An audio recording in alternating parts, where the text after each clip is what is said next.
नमस्कार, स्वागत है आप सभी का। मैं हूं आपके साथ मेघना सचदेवा। भारतीय सेना में तैनात सिख जवानों के लिए रक्षा मंत्रालय ने 9 जनवरी 2023 को बैलिस्टिक हेलमेट खरीदने का ऑर्डर दिया है। सरकार के इस फैसले की खबर जैसे ही सिखों के सबसे बड़े संगठनों में से एक सिख गुरुद्वारा प्रबंधन समिति को मिली तो उन्होंने इस फैसले का कड़ा विरोध किया है। सिखों के सबसे पवित्र स्थल अकाल तख्त के जत्थेदार ज्ञानी हरप्रीत सिंह ने तो हेलमेट के इस फैसले को सिख पहचान पर हमला करार दिया है।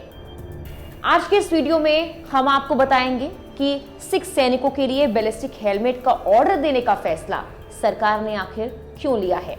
इसके साथ ही इस पर बात करेंगे कि सेना में छिड़ा सिख हेलमेट विवाद है क्या, ये भी बताएंगे कि इस विवाद का इतिहास कितना पुराना है और क्या है।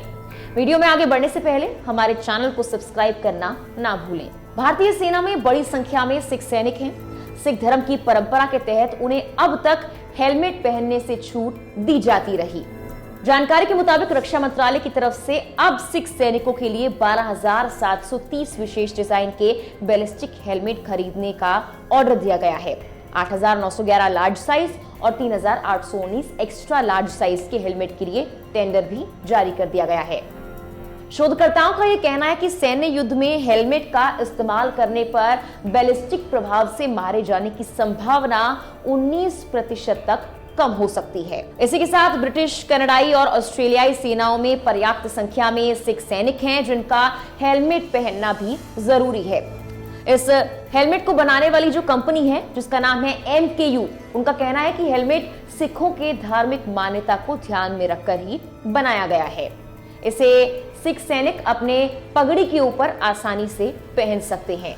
ऐसे में माना यह जा रहा है कि सरकार ने यह फैसला युद्ध के दौरान सिख सैनिकों को होने वाले जोखिम से बचाने के लिए किया है। हालांकि अब यह फैसला हेलमेट वर्सेस पगड़ी के विवाद का रूप ले चुका है।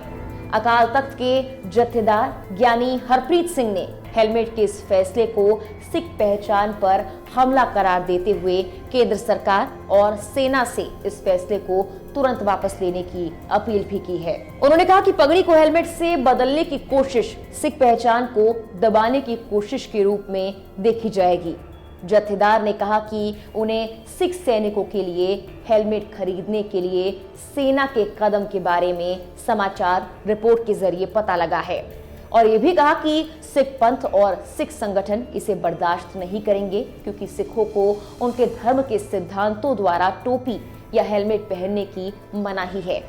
वहीं शिरोमणि गुरुद्वारा प्रबंधक कमेटी के अध्यक्ष और कई विपक्षी नेताओं ने प्रधानमंत्री नरेंद्र मोदी से इस फैसले पर पुनर्विचार करने की अपील भी की है। पंजाब के पूर्व उप मुख्यमंत्री सुखजिंदर सिंह रंधावा ने यह कहा कि सिखों ने 1962, 1965, 1971 की जंग और कारगिल की लड़ाई बहादुरी से लड़ी, लेकिन तब हेलमेट का कोई मुद्दा नहीं उठा। रंधावा ने मीडिया से बातचीत करते हुए आगे ये कहा कि हम सिख सैनिकों के लिए हेलमेट शामिल करने के कदम की कड़ी निंदा करते हैं। उन्होंने कहा एक सिख कभी भी हेलमेट के लिए अपनी पगड़ी नहीं हटाएगा। सरकार को तुरंत अपना फैसला वापस लेना चाहिए और प्रधानमंत्री को माफी मांगनी चाहिए। शिरोमणि अकाली दल के अध्यक्ष सुखबीर सिंह बादल ने भी सिख सैनिकों के लिए हेलमेट अनिवार्य करने के कदम के खिलाफ व्यक्तिगत रूप से हस्तक्षेप करने के लिए प्रधानमंत्री नरेंद्र मोदी से अपील की है। उन्होंने एक बयान में यह भी कहा कि यह न केवल इतिहास में अभूतपूर्व था बल्कि सभी तर्कों को भी खारिज कर दिया क्योंकि सिख सैनिक हमेशा बिना किसी भावना के देश की रक्षा में सबसे आगे रहे।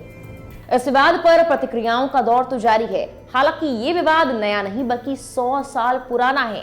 जी हाँ, टाइम्स ऑफ इंडिया में छपी एक रिपोर्ट में ये कहा गया है कि अक्टूबर 1914 में ब्रिटेन की ओर से 15 लुधियाना सिख प्लाटून जर्मनी के खिलाफ लड़ने के लिए अग्रिम मोर्चे पर पहुंची थी। इस दौरान ब्रिटिश अधिकारियों ने उन्हें हेलमेट पहनने का आदेश दिया था।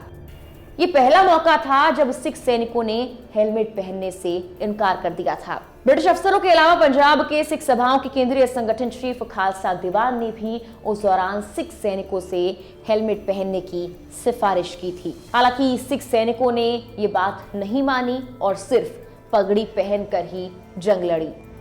उसके बाद कई घटनाएं हुई, लेकिन अंग्रेज लगातार सिख सैनिकों पर हेलमेट पहनने का दबाव बनाते रहे। अंग्रेज इस मुद्दे पर शिरोमणि गुरुद्वारा प्रबंधक समिति के नेतृत्व को भी मनाने में कामयाब हो गए। बावजूद इसके सिख सैनिकों ने ये बात नहीं मानी और हेलमेट नहीं पहना। इसके बाद दूसरा विश्व युद्ध पगड़ी में ही लड़ा गया। दूसरे विश्व युद्ध में पंजाब रेजिमेंट की कमान संभालने वाले कर्नल ह्यूजिस ने एक पत्र भी लिखा। इस पत्र में वो लिखते हैं कि सिख सैनिकों ने युद्ध में पगड़ी पहन रखी थी।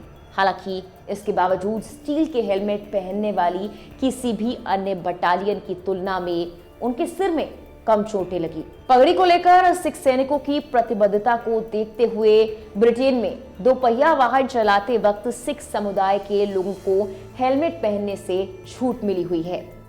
इस छूट पर भी एक लंबी डिबेट हुई और पगड़ी हेलमेट विवाद के कई पहलुओं पर बात भी हुई। इसमें विश्व युद्ध में सुरक्षा, सिख सैनिकों के वीरतापूर्ण कार्य को भी शामिल किया गया। छूट वाले इस बिल को पास कराने में ब्रिटिश सिख सांसद सिडनी सिंह बिडवेल ने मुख्य भूमिका अदा की थी। ब्रिटिश सांसद अल ग्रे ने इस बहस में हिस्सा लेते हुए यह भी कहा था कि जब दूसरे विश्व युद्ध की घोषणा हुई थी तब सैन्य आदेश जारी हुआ था।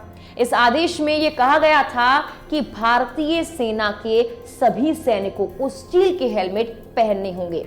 इस पर सिख सैनिकों ने कहा था कि उन्हें हेलमेट पहनने के लिए मजबूर किया गया तो वो युद्ध में हिस्सा नहीं लेंगे। इसके बाद यह आदेश वापस ले लिया गया। फिलहाल के लिए इस वीडियो में इतना ही। वीडियो को लेकर और इस खबर को लेकर आपकी राय क्या है, कमेंट कर हमें जरूर बताएं।